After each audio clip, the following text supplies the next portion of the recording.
in the heart of an ancient sprawling forest. Where the moss grew thick as fur and the trees whispered secrets to the wind, stood a small hut.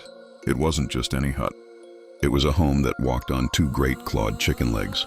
Around it, a fence of human bones was topped with grinning skulls that glowed in the twilight, and a great mortar and pestle rested by the door. This was the home of Baba Yaga, a figure as old and wild as the forest itself.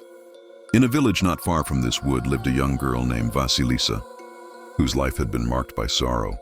After her mother's death, her father remarried a cruel woman who, along with her two daughters, tormented Vasilisa. They made her work from dawn till dusk, hoping to break her spirit. But Vasilisa carried a secret gift from her mother, a tiny doll she was told to feed and care for. And in return, the doll would help her in her time of need. One bitter evening, the stepmother, in a fit of malice, extinguished every fire in the house. "Go to the hut of Baba Yaga," she commanded, "and ask for fire. We cannot see in the dark." The stepsisters snickered, knowing Baba Yaga was a fearsome and unpredictable witch who might eat a lost child. Terrified but obedient, Vasilisa set off into the deep, dark woods. The doll in her pocket whispered words of encouragement, and Vasilisa gave it a piece of bread as she had been taught. She walked for what felt like an eternity, guided only by the small, glowing eyes of the skulls on Baba Yaga's fence. When she finally arrived, the hut turned to face her with a groan of wood and a rattle of bones. Out of the hut stomped Baba Yaga herself, a tall, gaunt figure with a hooked nose and iron teeth, riding in her great mortar and sweeping the path with her pestle. "What do you want?"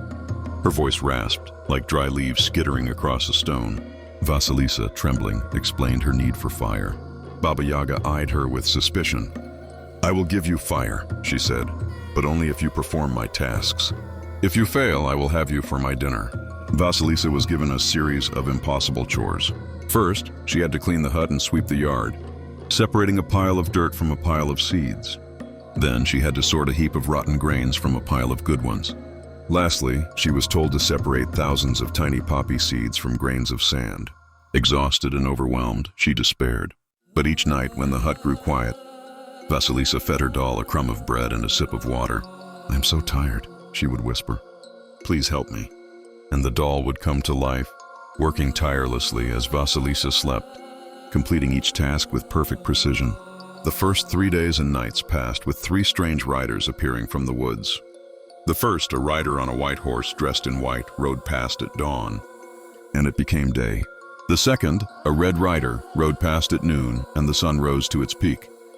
The third, a black rider, passed at dusk, and night fell, making the skulls on the fence glow.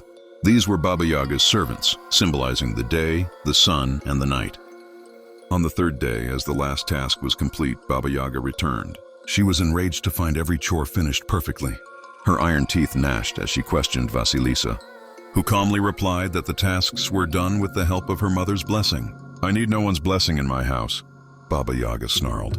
She gave Vasilisa a flaming skull from her fence to take home for the fire. "Take this and go, and never return to my hut again." Vasilisa rushed home, the glowing skull lighting her way.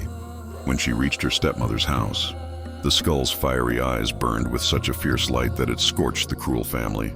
The stepmother and her daughters tried to hide, but the flames pursued them, reducing them to ashes. Vasilisa, now free from their cruelty, buried the skull in the ground and lived a peaceful life. Her small doll a reminder of her mother's love and the magic that had saved her from the darkest part of the forest. The story of Baba Yaga teaches that goodness and a pure heart can overcome even the most terrifying forces, and that wisdom can be found in the most unexpected and fearsome of places.